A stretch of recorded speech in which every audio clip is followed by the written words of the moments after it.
Hey, welcome to Lego WW1 mini builds. I had this idea for a video in which I would do some tinier builds that didn't warrant entire whole tutorials or build tours or anything like that, and they're kind of fun little features and things that I made up that would be cool to feature in a video, but I had too many of them and they were too small. And I thought, oh, I should put them all together in one video and make just a little put together. So this is going to be kind of cool, I think, at least in my opinion. I'm going to try out a new editing system here, so if it looks a little different than my other stuff, hopefully it's for the best, so we will see. But I do have some fun little builds here that I would like to showcase, and hopefully they are simple enough that some of my viewers could build them if they have any interest in doing so. But let's get right into it. For the most part, this goes without saying, but there were a lot of shells used in the First World War. So I did a very simple build here that's just a shell crate. It's just these circular 1x1s with the cones stacked on top of them. And then I did 6 because they fit so nicely in these crates that Lego made. This is one of those that you might be watching and be like, oh, well, that's super obvious. What's that? You know, why is this featured? And I understand that. But I still thought it would be a fun thing to feature because I do lots of little supply builds and tiny things that I put together. And this is still one of them. So I'm going to include it here. It's pretty obvious. I like to give my viewers the credit of knowing how this stuff goes together, because I've explained before that Lego's pretty self-explanatory. But this is just a specific way that I did this. So I've seen this too. This isn't just my idea, but it's just a crate with shells in it. And you can connect them loose too, if you prefer to have them like rattle around in there, which is kind of fun as well. And I used some silver ones and some gray ones, but this is my shell case. This is a very straightforward aerial bomb build. I have a pole here that's got a little bit of a bent piece on here, but we're going to cover that up so we don't have to worry about that. I've tried different variations of these bombs, but this was the best one that I liked with the fins on them. But this is like a plane bomb. So someone would hold this up in a biplane and drop it on the enemy, and it has the fins, which I really like. I think that's a cool piece for it. And then I just connected these cones backwards on the sort of the wand piece to make an aerial bomb. So I was going to make some more of these. I don't know if I have enough of these fin pieces, but I was going to make some more of these and put them in a plane. But that's kind of a pretty simple way to make an aerial bomb. This is a larger plane bomb. This was one that I had featured, not on my channel, but I had originally as a feature on my the biplane video that I did. The biplane was used to be made to carry this bomb. I actually mentioned that in the video. But I ended up taking off the rig because it took up too much space. So this is kind of it looks sort of like an atomic bomb. It's not meant to. It's supposed to look sort of like just an old war bomb. But it's pretty straightforward and it's funny looking, and I think it's really cool. I wish minifigures could hold onto these handles better because they can't, but you could kind of hook it or hang it from something. I wanted to make like a drop feature because that would be cool, but there's this one as well.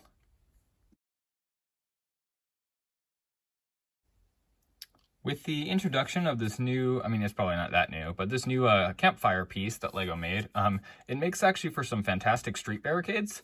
So I did put a couple of these together too, because I happen to have a lot of those for some strange reason. I just put an extra piece here for detail. You can really use anything you want. You could use the circular 1x1s or just regular 1x1s or any kind of thing that looks like rigid wood. And I would encourage to make some variety in between them. But these make some really cool street barricades that actually sit really nicely on the ground.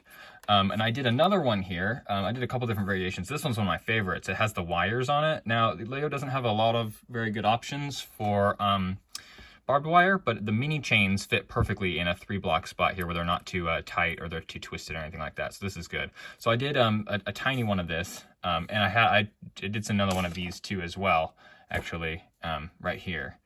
But it doesn't really matter, but they're fun to kind of lay around. You probably could find a way to connect like this face into a stud thing, like in between them, and use them on a battlefield. I did do a large one just for the video because I had enough pieces.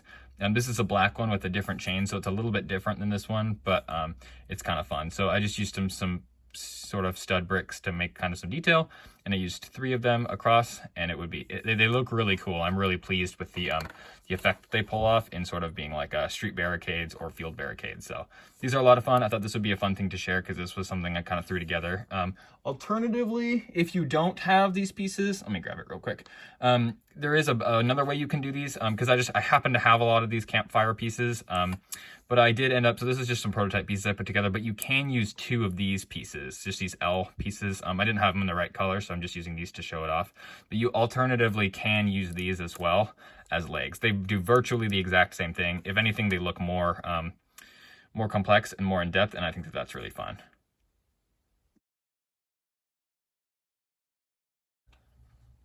This is my stationary mortar build. This is the mortar that was featured in my my shelled farmhouse build, as well as my trench build. This mortar is pretty straightforward. Mortars are not that hard to put together because they're pretty self-explanatory, at least in my opinion. But I spent some work actually putting this mortar together, and I think that the end result is very satisfying. It looks a lot like it's supposed to. But mortars were kind of a bunch of weird things, and especially in the First World War, they were kind of strange. And I heard some of them used black powder and things, and did some very strange sort of like tactics and methods because it was so new. But this is a little bit more of a refined one. I know there's a couple different ways to put these things together, but mostly it's just a rod with some sticks coming off, and there's a couple different ways. I have another build I will feature here as well that is a wheeled mortar. It looks kind of like the Schneider mortars for the French used, but this mortar was too good not to feature because it looks so good. It sits flush on the ground, and it just looks fantastic. I think it's the right size, and I did kind of some color changes in there to keep it fresh, but that one's lots of fun to look at.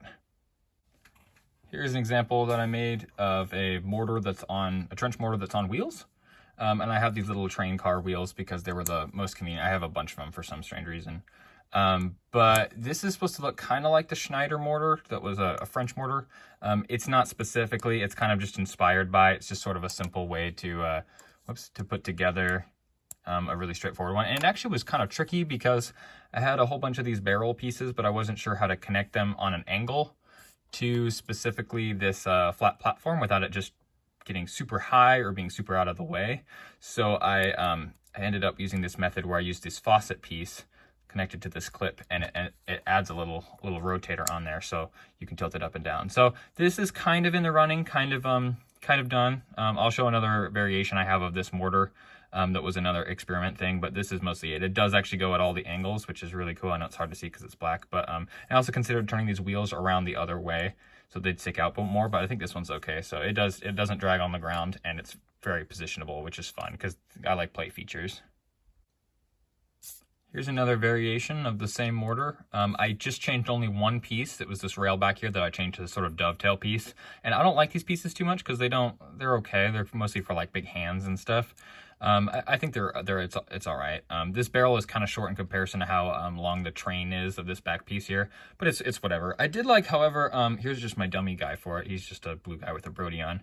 But I did like the fact that you could clip it onto this back section here, and then he could kind of drag it around because the mortars were supposed to be positionable. So I like the idea that he could move it around, and I think it only touches the wheel. I don't think it drags too much. And you could put another guy on the other clip here too.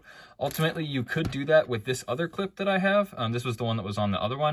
But I think it was a little too short, so it might have been like he was reaching really low to grab it, whatever. So this is a fun variation. I would encourage people to experiment around with it because I've tried some other things for this tail as well, but you really could use anything. But this hinge method was kind of specific because it was tricky to get that going, but I'm proud of it. And I might still put something here or change how this flat stuff works out, but it works okay. And it's a cool little mortar to have in builds.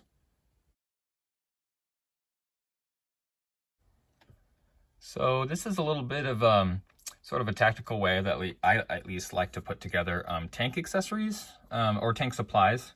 But they also could be used in other things on trucks or things as well. It's kind of a tricky thing to build, actually. You might not think, but it kind of is.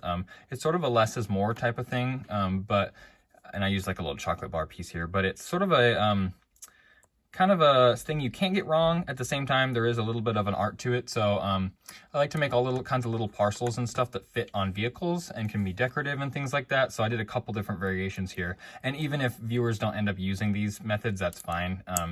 It's more of hopefully an inspiration for people. Oh wait, I gotta turn this. But it's cool to make some little packages and parcels and supplies because I absolutely love doing things on the outside of tanks or trucks or other vehicles and being able to include those and find fun ways to build them. So here's another example of that. So I used like this headlight brick on this 3 long flat plate. But then I took another one and I rotated it around for the middle. And then I went back around. So this looks kind of like a rolled bit of supply or tent canvas or something. But the cool thing is it still has the holes on the back. So you ultimately can connect it to other supplies if you wanted to make, bundles and stuff. And it's kind of a fun thing. This right here is a kind of kind of a fun fuel tank. Some people might think this is a little bright, but I kind of thought it would be fun to do I try to be really mindful about the colors and use different colors to accent different things. So naturally, lots of it is going to be sort of gray and brown, but it's cool to have something flashy every once in a while. I saw stuff like this on the back of the French Schneider CA1 tank, and I was thinking about making the Schneider, but I thought it'd be fun still to do like a petrol tank. And then I have some extra tools and stuff here too, but it's fun to do these little put-togethers that are tricky to build, but if you can get them right, it has a really cool effect of how, like, of vehicles that haul stuff like this. So these are kind of in two different categories, but I still thought I would feature them all in one thing together. I know there are some custom pieces now where you can make things like this. Personally, I don't know if I have the money for that, so I work with what I have. So I've got these 3 long grabbable wand bars, and I made a really straightforward, and people have probably already done this, but this is just a method that I use. Really straightforward German stick hand grenade for trench raids, which is fun, and I have pieces for 2 of them here. I don't have a whole lot of these brown poles, so I try to use them sparingly. And then another one, this is one I've also seen around, is the trench mace build. So this is an old one of these wands back when they had holes in them. They were like cut pieces of flex tube, and I got it like this. I think this was from a Ninja Turtle set maybe, but it's like kind of like chalky and bendable. It's a little less like the new ones that they have where they're cut and clean. And this is actually a squashed gear. So this might just work a little bit circumstantially, but this is the old trench mace build, which again, I've seen this around. I think that it's cool, but I do build these also. I have one here where it is now a modern pole. That is one of the clean, sleek ones, and then a modern gear, which is a little bit fatter, but it still fits real smooth, and it still makes a really cool tool that would be a fun thing to add to any army. So these are kind of in the same category, kind of not, but it's fun to make these little stick grenades and these hand maces as well. And these are just the methods that I use to put them together, but I think they look pretty cool. And lastly, this is my put together of the German Trench Machine Gun 8. The Maschinengewehr 8, I think is what it's called. I might have gotten that pronunciation wrong. I don't speak German, and I will not pretend to. But this was cool. I was really happy with the result of these handles. And annoyingly enough, you can't actually connect them to a Lego guy's hands, which is a little bit tricky. But they look a lot like the handles of guns from the First World War. So I thought it would be cool. And this curved shield piece is a newer piece. But I thought it looked really nice as well. And then I did a smooth barrel, which is similar to the other machine gun that I made with the same end. Because I have a video for that on my channel as well, with sort of this candle head end. And I thought it was cool. Whether or not it looks actually like the Maschinengewehr 8, I think it looks a lot like machine guns from the First World War. So I think that this is a really kind of a cool feature, and I was just so pleasantly surprised with how it came together and what it looked like. And I left a clip on here for sort of some versatile use of being able to put it in different areas. And I made a stand here as well, so I'll put that together also. And it's a little strange. I don't know if I like this stand too much. I might rebuild it. It's like a faucet piece with lightsaber handles and then like some robot arms. And I think it's fine. But this piece mounts onto it, and I know the stand might have been a little more complex than that, but I think it does look cool. The gun does actually move up and down on it, which is fun. And it positions on like a 3-point sit on the ground, which is cool. But yeah, this is a fun thing. I thought it would be fun to feature. Again, it was like, it's only going to be a couple minutes here of footage, but I didn't think it needed its own video, but it's cool to be able to put it in mini builds and for people to still be able to see it and potentially build it if you have these pieces, because I think it's kind of a cool thing to include. And that's some of my World War I mini builds. I hope that you liked it. If you didn't, that's okay too. I thought that it would be fun just to kind of throw these stuff out here. So even if maybe you didn't want to build these specific things that I've made, it might be cool to still sort of see stuff like this and maybe be inspired by it, whether or not you have the pieces to build it. So I would only ever want to make stuff like this to encourage people to try to build some stuff and kind of think outside the box, which is something I enjoy so much myself. So I may do more mini builds videos in the future if people like this kind of thing. If people have any questions about how I put down things specifically together, feel free to leave them in the comments. I will see what I can get to or what I can actually answer, but these are just specific methods that I used for putting together very specific things. So hope that this was fun to kind of digest and watch, even if you don't end up building any of these things. And yeah, that's it. So thanks for coming along, thanks for watching, thanks for checking it out.